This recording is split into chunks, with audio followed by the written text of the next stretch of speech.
I know Kenny. That his last name?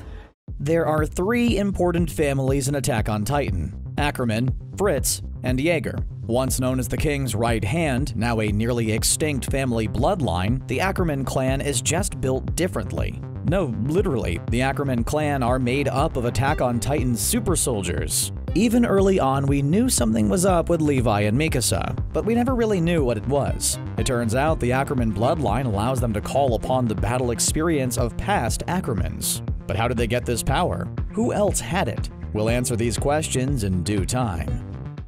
Well, if we have any luck, we'll find that answer in the cellar. To start us off, we need to look at the history of this family. They started as a minor bloodline and acted as the royal family's bodyguards. This was the family's role until the 145th king decided to erect the walls and shelter the people of Eldia from the outside world. The king then used the founding Titan's power to alter the memories of the people inside the walls to make them forget about the outside world. But it didn't work on everyone. Mainly, the Ackerman clan and the Asian clan were not affected by the influence of the founding Titan. We'll talk about this strange power later on in the video.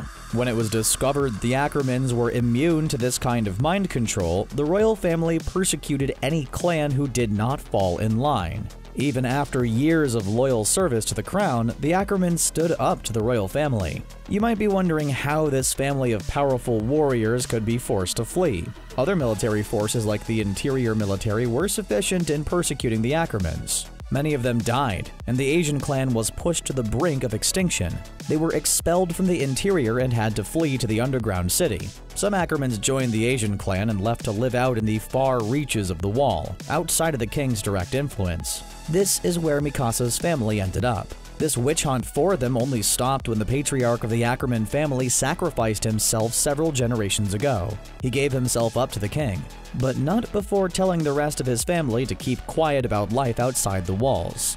They were to never tell their children about this truth or risk being hunted down all over again. The head of the family was executed, but the rest of the family was spared, and the bloodline continued from there. Even still, life for the remaining Ackermans was as lofty as it once was. Levi's family had to flee to the underground city, where life was, well, less than grand. After this deal took place, the later generations of Ackermans would never know about the truth, just like the brainwashed masses. However, they were still labeled a social pariah, except this time they never really knew why, making life extra hard for them.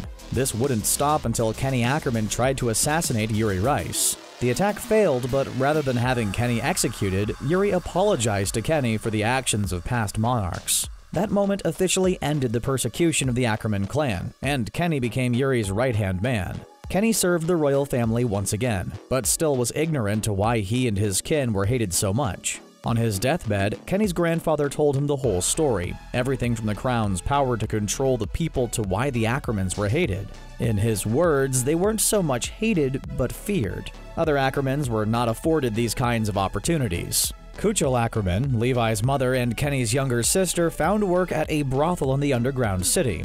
After Levi was born, she had come down with an unknown disease and passed away, leaving young Levi without a caretaker. Kenny took him under his wing to teach him all that he knew, acting as a pseudo-parental figure. Despite having respect for Levi, their relationship wasn't great. Downright terrible, one might say. When there was nothing left to teach Levi, Kenny abandoned him. He felt there was nothing left to teach him and that he wouldn't be a good parent, which in hindsight was the right call. While we have this storied history of Levi's side of the Ackerman clan, little is known about Mikasa by comparison. The Asian clan was cast out just like the Ackermans because they were immune to the founding Titan's power.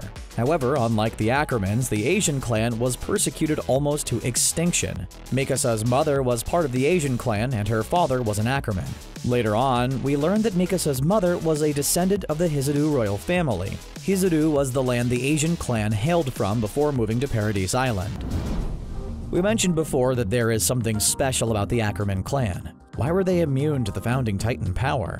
And why are they consistently great warriors? Well, it's because the Ackermans were subject to some of the first Titan experiments. We're not sure exactly what those experiments were, but we eventually see that certain family members do have an awakened power that allows them superhuman abilities without going into Titan form themselves. Since the Ackermans were subjected to these kinds of experiments, this would make them subjects of Ymir. These individuals are descendants of Ymir Fritz, and as a result should have the power to become Titans. However, there is some doubt to that claim.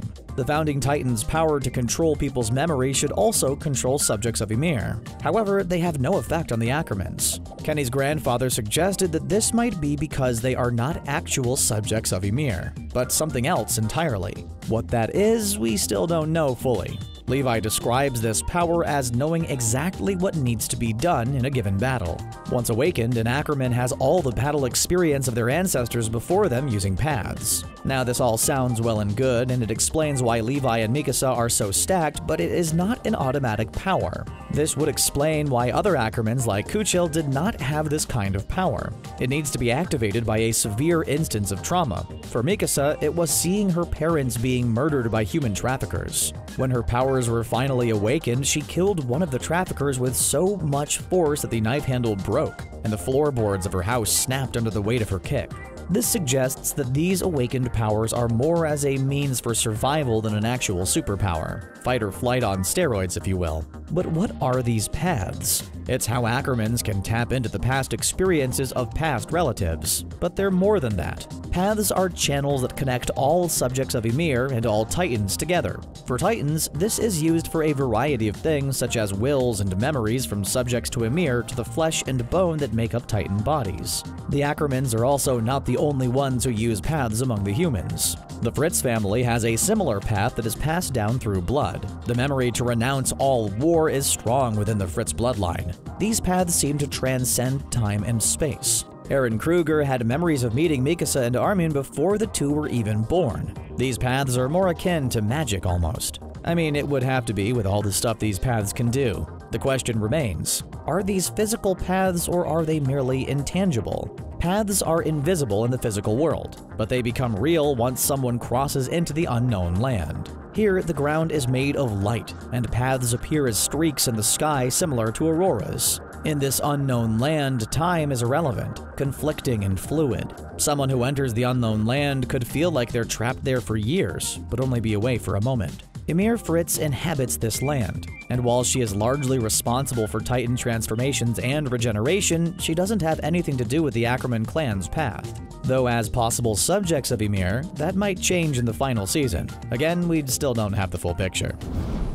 The future of Attack on Titan is drawing to a close. The anime is in its final season and the manga will be complete in April. There are rumors that a movie might end the whole franchise, but so far, nothing has confirmed that as of making this video. With that in mind, we have to ask ourselves, what will happen to the Ackerman clan? As of Season 3, the only two remaining members are Mikasa and Levi.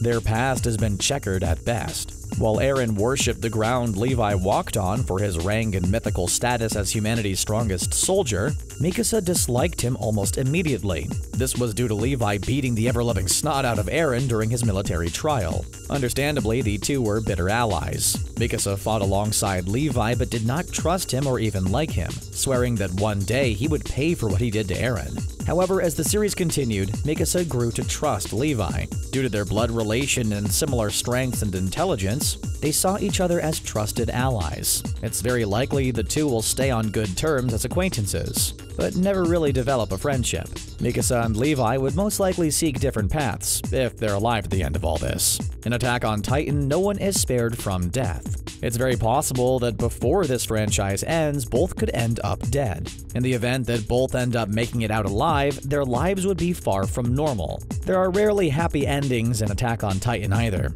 It feels strange to imagine Mikasa and Levi getting a good ending. After the things they have seen and done, after losing so many people close to them, the words "and they lived happily ever after" don't come to mind. If these two were to live through the events of Attack on Titan, the only fitting end would be one of hope. Not an affirmative sign that their lives would be better off, but hope that better times are to come. For the past 6 years or so, these two have only known war, and lived in a world where tomorrow is not guaranteed. Will the Ackerman family clan live on? Honestly, I don't know. Perhaps just a day off is good enough. A future where they don't have to put on the gear and sharpen up paring swords is the best case scenario. And that's the Ackerman family explained. Before we end up this video, we thought we'd leave you with one final tidbit of info. Ackerman roughly translates to plowman, since Acker is a Germanic word for plow. It's kind of a weird name for a family of warriors, but you know the old saying, I'd rather be a warrior in a garden than a gardener in a war.